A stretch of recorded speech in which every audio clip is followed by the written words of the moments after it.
The VS Code hint, tip, and trick of the week is a really simple but nice one called Hungry Delete. So the impetus behind this is when you are deleting a chunk of code and you want to close the gap between them, instead of just, like highlighting in between the code to get rid of all the white space, you can use this keyboard shortcut. It's either ctrl+backspace on Windows and Linux or alt+backspace on Mac, and it will delete from your cursor to the closest non-white space. So it's best shown off. So I will bring it up here on my screen, where you can see them doing multiple backspaces up here, trying to bring this catch up to the then.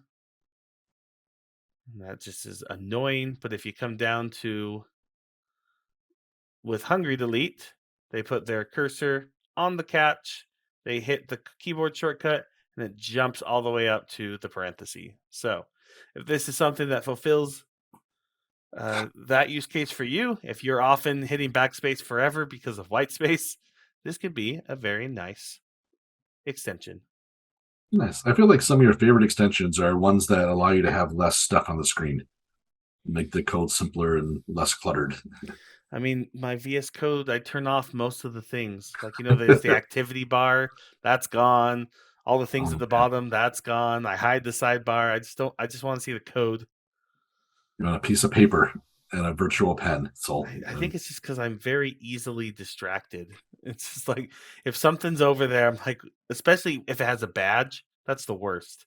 I'm like, what's that badge? Get that badge away. Slack has to be closed in many cases during my workday, because otherwise I'm like, wait, there's something bold on the side. I must see what it is.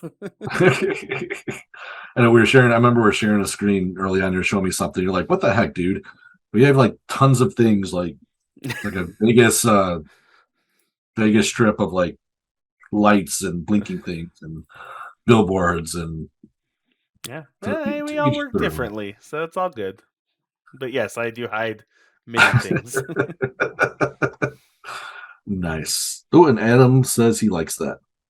So Adam's seal of approval. Will mentioned about there is a module, but it's not using other ordered modules yet, but that's what he wants to do. So, okay. We'll follow up with Gavin on that.